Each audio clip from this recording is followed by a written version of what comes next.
Fisiopatología 3, unidad 2, fisiopatología en enfermedades hematológicas y estados catabólicos, evidencia de aprendizaje. Ahora vamos a ver que la sepsis es un síndrome integrado por numerosas anormalidades fisiológicas, patológicas y bioquímicas, inducida por la infección, en un evento particularmente dramático en la evolución del paciente críticamente enfermo.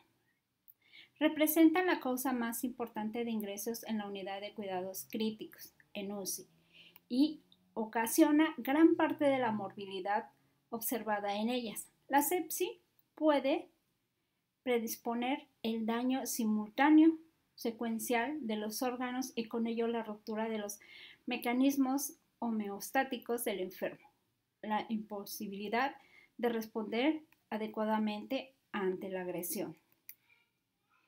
¿Qué es la síndrome de respuesta inflamatoria sistemática?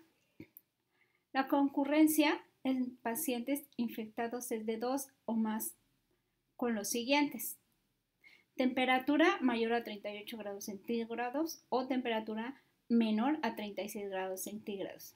Frecuencia cardíaca superior a 90 latidos por minuto y frecuencia ventilatoria mayores de 22 inspiraciones por minuto. Pausa o conteo de leucocitos también tiene que ser superior a los 12.000 células y también o presencia de superiores del 10% de bandas inmaduras. Menciona 10 criterios tanto clínicos como de laboratorio para el diagnóstico de la sepsis. Como ya comentamos, la temperatura corporal debe de ser superior a 38 grados centígrados o temperatura menor a 36 grados centígrados. Frecuencia cardíaca superior a 90 latidos por minuto y frecuencia ventilatoria superior a 22 aspiraciones por minuto. Fase O2 debe de ser inferior a 32. Es la presión corporal de dióxido de carbono en la sangre arterial. El conteo de leucocitos debe de ser superior a 12.000 células por milímetro, 4.000 células, presencia de 10% de bandas inmaduras. Presión arterial media, la hipotensión se refiere a menos de 90 y menos de 60. También los reactantes de fase aguda como la proteína C reactiva se eleva como respuesta del proceso inflamatorio. Los niveles séricos de procalcitona se elevan como respuesta inflamatoria. Se mencionan las dos fases del estrés metabólico en la sepsis y en qué consiste cada una de ellas. La fase EBB, también denominada como fase de hipometabolismo o choque, se caracteriza primordialmente por el hipovolemia, hipotensión, hipoxia tisular e hipometabolismo.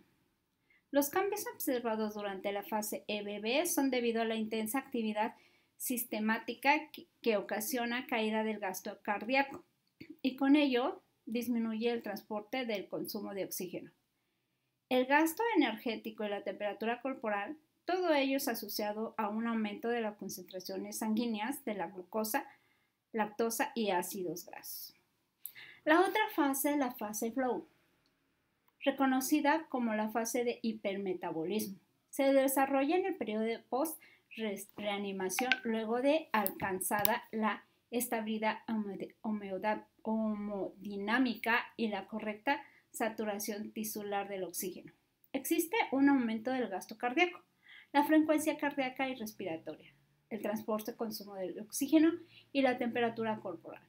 También se observa en esta fase un estado de hipermetabolismo dado por el aumento del gasto energético, con ello el consumo de oxígeno y la producción de oxígeno. El gasto energético alcanza un pico entre 3 y 4 días después de que ocurre el trauma para después disminuir progresivamente y obtener el gasto energético puede permitir elevado hasta el 10º día post de trauma.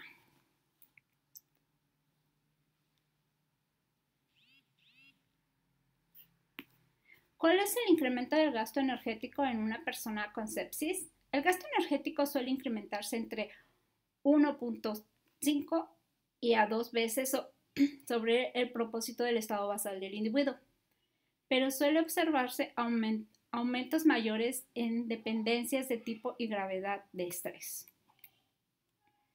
¿Qué es la falla orgánica múltiple en la sepsis? FOAM se deprime la glucogénesis hepática, por lo que puede aparecer hipoglucemia, aumenta la concentración sanguínea de ácidos lácticos, disminuye la capacidad del hígado para sintetizar proteínas. El aporte del exógeno de proteínas en esta etapa solo contribuirá a incrementar la producción hepática de urea y con ello la elevación de los valores de la misma en la sangre del paciente, agravando la desregularización del medio interno y añadiendo el riesgo de una encefalopatía. El metabolismo graso, hay una disminución tanto de la captación hepática como la oxidación de las grasas, lo que conduce tanto a la disminución del aclaramiento sérico de los triglicéridos como al desarrollo de hipertrigliceridemia. Se reduce la tasa de cetogénesis. Paradójicamente, la lipogénesis se incrementa, lo que traslada el aumento de cociente respiratorio. Menciona 10 alteraciones fisiopatológicas que falla orgánica del múltiple. Se deprime la glucogénesis hepática, la hipoglucemia, incrementa la producción hepática de urea, riesgo de encefalopatía, la disminución del aclaramiento sérico de los triglicéridos, desarrollo de la hipertriglicemia, aumento de concentración sanguínea de ácido láctico, reduce la tasa de cetogénesis, la hipogénesis se incrementa, aumento de cociente respiratorio.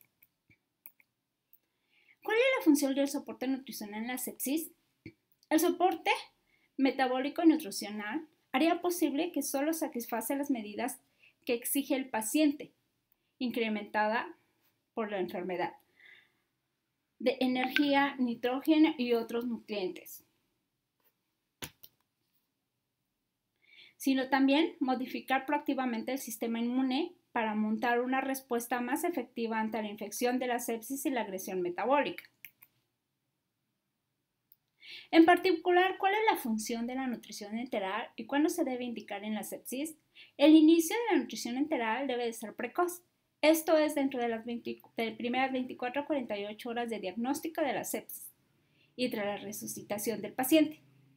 La nutrición enteral con objetivos energéticos del 60 al 70% del requerimiento estimado de la nutrición enteral trófica, en aporte limitado hasta 500 calorías cada 24 horas por 24 horas, es probablemente una mejor estrategia nutricional en las primeras semanas de evolución de la sepsis grave y el choque séptico. El tope energético de nutrición enteral trófica es todavía arbitrario y se ha derivado de los resultados de los estudios de implementación de la misma en el rango de 240 a 480 calorías dentro de las 24 horas. Luego, ¿cuáles son las consecuencias de la nutrición enteral en la sepsis? Beneficios como la reducción de la incidencia de complicaciones infecciosas, acontecimiento de la duración de ventilación mecánica y disminución de los días de internación en UCI. Nutrición completa o trófica, ¿o cuál justifica tu respuesta? Como se ha mencionado con anterioridad, dependerá de cada uno de los casos. La nutrición enteral trófica con aporte limitado de 500 calorías en 24 horas es probablemente una mejor estrategia nutricional en la primera semana de evolución de las sepsis graves y del choque séptico. Es importante señalar que la estrategia de nutrición trófica incluye el avance de las metas energéticas según lo compruebe la tolerancia del paciente. Recordemos que solamente es empezar con cierta limitación de calorías y posteriormente se va evolucionando en la administración hasta lograr el 100% de sus necesidades. ¿Cuál es la función de la nutrición parenteral? Es recomendable. Siempre se va a preferir la nutrición enteral ante la parenteral. Sin embargo, si el sistema digestivo no es funcional, debe llevarse a cabo la nutrición parenteral. O cuando la nutrición enteral no cubre los requerimientos de nutrición y energía necesaria. Cada caso es individualizado y valorado por su correcta elección. Por ello es importante el soporte nutricional parenteral, cuyo objetivo es prevenir o tratar la malnutrición debido a la ingesta inadecuada de alimentos, a la sepsis y al hipermetabolismo, a la pérdida de líquidos ricos en proteínas, el desequilibrio de líquidos y electrolitos, pérdida de nitrógeno. ¿Cuáles son las recomendaciones de carbohidratos, lípidos y proteínas en el paciente séptico? Los carbohidratos serán del 60 al 70% y son de 5 a 6 gramos por kilogramo por día. Los lípidos serán de entre el 15 al 20% y será de 1 a 2 gramos por kilogramo por día. Las proteínas del 10 al 15% y de 1.2 a 1.5 gramos por kilogramo por día. Con sepsis graves tal vez necesitamos hasta 2.5 gramos por kilogramo por día. Recordamos que esto es un parámetro y se tomará en cuenta la gravedad y cada situación individualizada del paciente.